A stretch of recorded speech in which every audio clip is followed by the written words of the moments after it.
दोस्तों इस वीडियो हम बिहार लाइब्रेरी परीक्षा 2025 के लिए मास्टर वीडियो लेकर आए हैं। दोस्तों इस वीडियो में वो सभी क्वेश्चन होगा जो बार बार पूछे जाते हैं, ठीक है, और जो सबसे मोस्ट इंपॉर्टेंट क्वेश्चन है।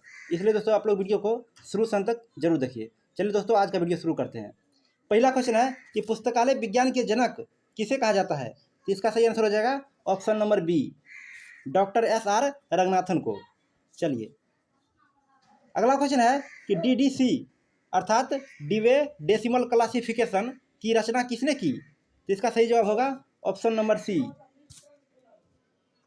Melville Dewey. चलिए अगला देखते हैं। अगला क्वेश्चन है कि पुस्तकालय विज्ञान के 5 नियम किसने प्रतिपादित किए? तो इसका सही आंसर होगा दोस्तों option number B, SR Ranganathan को। चलिए अगला क्वेश्चन है भारत में पहला सार्वजनिक पुस्तकालय कब स्थापित हुआ? तो इसका सही आंसर होगा दोस्तों ऑप्शन नंबर बी, ठीक है, 1836 में। चलिए यहाँ देखिए दोस्तों, यहाँ प्रिंट करने में मिस हो गया, ठीक है, यहाँ 1836 होगा, आपको ध्यान रखना है। चलिए अगला क्वेश्चन है कि भारत में प्रथम राष्ट्रीय पुस्तकालय कौन सा है? तो इसका सही आंसर होगा option number B, national library Kolkata. आइए अगला क्वेश्चन है क्लासिफाइड कैटलॉग कोड किसने लिखा? तो इसका सही आंसर होगा option number B, SR Ranganathan ने। चलिए अगला क्वेश्चन है कि भारत में पब्लिक लाइब्रेरी एक्ट सबसे पहले किस राज्य में पारित किया? तो इसका सही आंसर हो जाएगा option number D, Andhra Pradesh में। आइए अगला क्वेश्चन है कि ISBN का पूर्ण रूप क्या है? तो इसका सही आंसर हो जाएगा ऑप्शन नंबर ए, इंटरनेशनल स्टैंडर्ड बुक नंबर। चलिए अगला क्वेश्चन है कि ISSN का प्रयोग किसके लिए होता है? तो इसका सही आंसर होगा ऑप्शन नंबर ए, पत्रिकाओं के लिए। आइए अगला क्वेश्चन है कि भारत का पहला विश्वविद्यालय पुस्तकालय कहाँ स्थापित हुआ था? तो इसका सही आंसर हो जाएगा ऑप्शन नंबर ए, कलकत्ता विश्वविद्यालय। चलिए अगला क्वेश्चन है कि कॉलोन क्लासिफिकेशन प्रणाली का विकास किसने किया? तो इसका सही आंसर होगा दोस्तों option number B, SR Ranganathan ने। चलिए अगला प्रश्न है कि भारत में डेल नेट कब स्थापित हुआ? तो इसका सही आंसर हो जाएगा ऑप्शन नंबर बी, 1992 में। चलिए अगला प्रश्न है कि पुस्तकालय दिवस कब मनाया जाता है? तो इसका सही आंसर होगा दोस्तों ऑप्शन नंबर बी, 12 अगस्त को। चलिए अगला प्रश्न है कि इनफिनिबनेट का मुख्यालय कहाँ है? तो इसका सही जवाब होगा ऑप्शन नंबर बी, गांधीनगर में। आइए अगला प्रश्न है कि पुस्तकालय विज्ञान का मूल उद्देश्य क्या है? तो इसका सही जवाब होगा ऑप्शन नंबर बी, सूचना का संगठन और प्रसार। चलिए अगला क्वेश्चन है कि भारत की पहली डिजिटल लाइब्रेरी कौन सी है? तो इसका सही आंसर होगा दोस्तों ऑप्शन नंबर बी, NDL अर्थात नेशनल डिजिटल लाइब्रेरी। चलिए अगला प्रश्न है कि 5 लॉज ऑफ लाइब्रेरी साइंस में चौथा नियम है। तो इसका सही आंसर होगा दोस्तों ऑप्शन नंबर ए हो जाएगा, ठीक है, save the time of the reader. चलिए अगला प्रश्न है कि ALA का मुख्यालय कहाँ स्थित है? तो इसका सही आंसर हो जाएगा ऑप्शन नंबर बी, शिकागो में। आइए अगला क्वेश्चन है कि भारत में डेल नेट का पूर्ण रूप है? तो इसका सही जवाब होगा दोस्तों ऑप्शन नंबर ए, डेवलपिंग लाइब्रेरी नेटवर्क। चलिए अगला क्वेश्चन है कि भारत में संसद पुस्तकालय कहाँ है? तो इसका सही आंसर होगा दोस्तों ऑप्शन नंबर बी, नई दिल्ली में। चलिए अगला प्रश्न है कि भारत में पहला पुस्तकालय आयोग कब गठित किया गया था? तो इसका सही आंसर हो जाएगा ऑप्शन नंबर बी, 1957 में। चलिए अगला प्रश्न है कि library is a growing organism, यह किस नियम का हिस्सा है? तो इसका सही आंसर हो जाएगा ऑप्शन नंबर सी, 5वां नियम का, ठीक है। चलिए अगला क्वेश्चन है कि कॉलोन क्लासिफिकेशन में कितने मुख्य वर्ग होते हैं? तो इसका सही जवाब होगा ऑप्शन नंबर सी 26। आइए अगला क्वेश्चन है कि बिब्लियोग्राफी शब्द किस भाषा से लिया गया है? तो इसका सही आंसर हो जाएगा ऑप्शन नंबर ए ग्रीक भाषा से। चलिए अगला क्वेश्चन है कि भारत में प्रथम राज्य केंद्रीय पुस्तकालय कहाँ स्थापित हुआ? तो इसका सही आंसर होगा ऑप्शन नंबर बी चेन्नई में। चलिए अगला क्वेश्चन है कि कैटलॉग का मुख्य उद्देश्य क्या है? तो इसका सही जवाब होगा ऑप्शन नंबर सी उपयोगकर्ता की मदद करना। आइए अगला क्वेश्चन है कि भारत में राष्ट्रीय पुस्तक न्यास कब स्थापित हुआ? तो इसका सही जवाब होगा दोस्तों ऑप्शन नंबर सी हो जाएगा। ठीक है, 1962 में। आइए अगला क्वेश्चन है कि गरे लिटरेचर का तात्पर्य है? तो इसका सही जवाब होगा ऑप्शन नंबर बी अप्रकाशित साहित्य से। चलिए अगला क्वेश्चन है कि यूनियन कैटलॉग का उपयोग किसके लिए होता है? तो इसका सही जवाब होगा ऑप्शन नंबर बी कई पुस्तकालयों की संयुक्त सूची के लिए। चलिए अगला क्वेश्चन है कि भारत में पहला विश्वविद्यालय कौन सा है? तो इसका सही जवाब होगा दोस्तों ऑप्शन नंबर बी कलकत्ता विश्वविद्यालय। चलिए अगला क्वेश्चन है कि ग्रंथालय शब्द किस भाषा से आया है?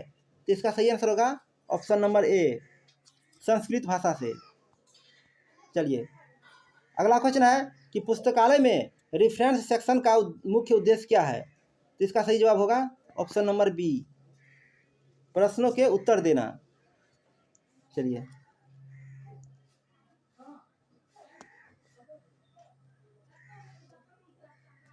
अगला क्वेश्चन है कि भारत में राजा राम मोहन रॉय फाउंडेशन की स्थापना कब हुई?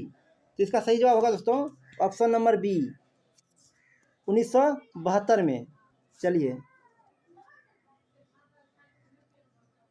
अगला क्वेश्चन है कि लाइब्रेरी लेजिस्लेशन शब्द का संबंध किससे है? तो इसका सही आंसर हो जाएगा ऑप्शन नंबर सी पुस्तकालय कानून से। आइए अगला प्रश्न है कि भारत में पुस्तकालय आंदोलन के जनक कौन है? तो इसका सही जवाब होगा ऑप्शन नंबर ए SR रंगनाथन। चलिए अगला प्रश्न है कि विश्व का सबसे बड़ा पुस्तकालय कौन सा है? तो इसका सही जवाब होगा option number C Congress library America. आइए अगला क्वेश्चन है कि भारत में पहला लाइब्रेरी ट्रेनिंग स्कूल कहाँ स्थापित हुआ? तो इसका सही जवाब होगा ऑप्शन नंबर बी मद्रास में। चलिए अगला प्रश्न है कि इंडेक्सिंग का मुख्य उद्देश्य है? तो इसका सही जवाब होगा दोस्तों ऑप्शन नंबर बी सूचना ढूंढने में मदद करना। चलिए अगला प्रश्न है कि भारत में पहला लाइब्रेरी साइंस डिप्लोमा कोर्स कब शुरू हुआ? तो इसका सही आंसर होगा दोस्तों ऑप्शन नंबर सी 1920 में। आइए अगला क्वेश्चन है कि DDC प्रणाली में कितने मुख्य वर्ग होते हैं? तो इसका सही आंसर हो जाएगा ऑप्शन नंबर बी 10। चलिए अगला क्वेश्चन है कि भारत में पहला स्कूल ऑफ लाइब्रेरी साइंस कहाँ स्थापित हुआ? तो इसका सही आंसर हो जाएगा ऑप्शन नंबर सी मद्रास में। चलिए अगला क्वेश्चन है भारत में पहला लाइब्रेरी साइंस डिपार्टमेंट किस विद्यालय में शुरू हुआ? तो इसका सही आंसर होगा दोस्तों ऑप्शन नंबर ए दिल्ली विश्वविद्यालय। चलिए अगला क्वेश्चन है कि भारत में नेशनल लाइब्रेरी वीक कब मनाया जाता है? तो इसका सही आंसर हो जाएगा ऑप्शन नंबर बी 14 से 20 नवंबर। चलिए अगला क्वेश्चन है कि करंट अवेयरनेस सर्विस का मुख्य उद्देश्य क्या है? तो इसका सही आंसर हो जाएगा ऑप्शन नंबर बी नई जानकारी से अवगत कराना। चलिए अगला देखते हैं। अगला क्वेश्चन है कि भारत में पहला पब्लिक लाइब्रेरी एक्ट किस वर्ष पारित हुआ? तो इसका सही आंसर होगा दोस्तों ऑप्शन नंबर ए हो जाएगा। ठीक है, 1948 में। चलिए अगला क्वेश्चन है कि बिब्लियोमेट्रिक स्टडी का संबंध है, तो इसका सही आंसर होगा ऑप्शन नंबर ए हो जाएगा। ठीक है, ऑप्शन नंबर ए, पुस्तकों की गणना से। चलिए अगला देखते हैं। अगला क्वेश्चन है कि भारत में पहला नेशनल लाइब्रेरी किस नाम से जाना जाता था, तो इसका सही आंसर हो जाएगा option number B, Imperial Library. चलिए अगला क्वेश्चन है कि लाइब्रेरी बजट का मुख्य कार्य है, तो इसका सही आंसर हो जाएगा ऑप्शन नंबर बी, धन का प्रबंधन। चलिए अगला क्वेश्चन है कि ओपन एक्सेस सिस्टम का मतलब है, तो इसका सही जवाब होगा दोस्तों ऑप्शन नंबर बी, किताबें खुली अलमारियों से लेना। चलिए अगला क्वेश्चन है कि भारत में पहला लाइब्रेरी साइंस जर्नल कौन सा था, तो इसका सही आंसर हो जाएगा ऑप्शन नंबर ए, ग्रंथालय। आइए अगला क्वेश्चन है कि भारत में पहला लाइब्रेरी स्कूल कब स्थापित हुआ, तो इसका सही जवाब होगा ऑप्शन नंबर सी, 1915 में। चलिए अगला क्वेश्चन है कि भारत में नेशनल मिशन ऑन लाइब्रेरीज किस वर्ष शुरू हुआ, तो इसका सही आंसर होगा दोस्तों ऑप्शन नंबर सी, 2014 में। चलिए अगला क्वेश्चन है कि OPAC का पूर्ण रूप है, तो इसका सही जवाब हो जाएगा option number A, online public access catalogue. Option number A सही होगा। चलिए अगला क्वेश्चन है कि बिब्लियोग्राफीज किस प्रकार का स्रोत है, तो इसका सही आंसर हो जाएगा ऑप्शन नंबर सी, तृतीयक। आइए अगला क्वेश्चन है कि यूनियन कैटलॉग सबसे पहले किसने प्रस्तावित किया, तो इसका सही आंसर हो जाएगा ऑप्शन नंबर ए होगा। ठीक है, SR रंगनाथन। आइए अगला क्वेश्चन है कि CD-ROM का प्रयोग पुस्तकालय में किसके लिए होता है, तो इसका सही आंसर होगा ऑप्शन नंबर बी, डेटा संग्रहण के लिए। आइए अगला क्वेश्चन है कि भारत में दिल्ली पब्लिक लाइब्रेरी किस वर्ष स्थापित हुई, तो इसका सही आंसर होगा दोस्तों ऑप्शन नंबर सी, 1951 में। चलिए अगला क्वेश्चन है कि नेशनल बिब्लियोग्राफी ऑफ इंडिया का प्रकाशन कौन करता है, तो इसका सही जवाब होगा option number C, National library Kolkata. आइए अगला क्वेश्चन है कि INIS का संबंध किस विषय से है, तो इसका सही आंसर हो जाएगा option number B, nuclear science.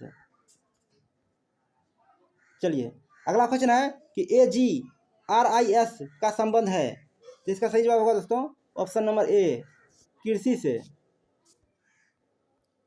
चलिए अगला क्वेश्चन है कि ई ग्रंथालय किससे संबंधित है, तो इसका सही आंसर होगा option A, digital library software. चलिए अगला क्वेश्चन देखते हैं। अगला प्रश्न है कि भारत का सबसे बड़ा विश्वविद्यालय पुस्तकालय कौन सा है, तो इसका सही आंसर होगा दोस्तों option number B, Banaras Hindu विश्वविद्यालय। चलिए अगला क्वेश्चन है कि स्टॉक वेरिफिकेशन का कार्य क्या है, तो इसका सही आंसर हो जाएगा ऑप्शन नंबर बी, किताबों की संख्या जांचना। आइए अगला क्वेश्चन है कि भारत में सबसे पुराना पुस्तकालय कौन सा है, तो इसका सही जवाब होगा ऑप्शन नंबर ए, सरस्वती महल लाइब्रेरी। ठीक है, तंजौर। चलिए अगला क्वेश्चन है कि लाइब्रेरी हेराल्ड किस संगठन का प्रकाशन है, तो इसका सही आंसर होगा ऑप्शन नंबर ए हो जाएगा, ILA। चलिए अगला क्वेश्चन है कि बिब्लियोग्राफिक डेटाबेस का उदाहरण है, तो इसका सही आंसर होगा दोस्तों ऑप्शन नंबर डी, उपरोक्त सभी होगा। चलिए अगला क्वेश्चन है कि कॉन्सोर्टिया का मुख्य उद्देश्य है, तो इसका सही जो हो जाएगा ऑप्शन नंबर ए, पुस्तकालयों का सामूहिक सहयोग। चलिए अगला क्वेश्चन है कि लाइब्रेरी साइंस एक, इसका सही आंसर होगा दोस्तों ऑप्शन नंबर डी होगा। ठीक है, इसमें हो जाएगा उपरोक्त सभी, कला विज्ञान सामाजिक विज्ञान, उपरोक्त सभी। चलिए अगला प्रश्न है कि भारत में पहला पब्लिक लाइब्रेरी कॉन्फ्रेंस कब हुआ? तो इसका सही आंसर होगा दोस्तों ऑप्शन नंबर बी 1918 में। चलिए अगला क्वेश्चन है कि भारत में लाइब्रेरी साइंस एजुकेशन की शुरुआत किसके पास मतलब प्रयास से हुई? तो इसका सही आंसर हो जाएगा ऑप्शन नंबर ए SR रंगनाथन। चलिए अगला क्वेश्चन है कि अथॉरिटी फाइल का कार्य है, तो इसका सही जवाब होगा ऑप्शन नंबर बी। ठीक है, नामों और विषयों का मानकीकरण। चलिए अगला क्वेश्चन है कि ट्रंकेशन का प्रयोग कहाँ होता है? तो इसका सही जवाब हो जाएगा option number A OPAC search. आइए अगला क्वेश्चन है कि लाइब्रेरी सर्वे का मुख्य उद्देश्य क्या है? तो इसका सही आंसर होगा दोस्तों ऑप्शन नंबर ए हो जाएगा। ठीक है, पुस्तकालय की स्थिति का आकलन। चलिए अगला प्रश्न है भारत में पहला डिजिटल लाइब्रेरी प्रोजेक्ट कहाँ शुरू हुआ? तो इसका सही आंसर हो जाएगा option number B IISC Bengaluru. चलिए अगला क्वेश्चन हुआ कि रंगनाथन का जन्म कब हुआ था? तो इसका सही आंसर होगा ऑप्शन नंबर बी 1892 में। चलिए अगला क्वेश्चन है कि बिब्लियोथेरेपी का अर्थ है, तो इसका सही आंसर होगा दोस्तों ऑप्शन नंबर ए हो जाएगा। ठीक है, किताबों में चिकित्सा। चलिए अगला देखते हैं। अगला क्वेश्चन है कि भारत में पहला लाइब्रेरी ट्रेनिंग कोर्स कहाँ शुरू हुआ? तो इसका सही जवाब होगा ऑप्शन नंबर डी मद्रास में। चलिए अगला क्वेश्चन है कि union catalogue of book Bharat में किस संस्था ने प्रकाशित किया? तो इसका सही आंसर होगा दोस्तों ऑप्शन नंबर ए हो जाएगा ILA।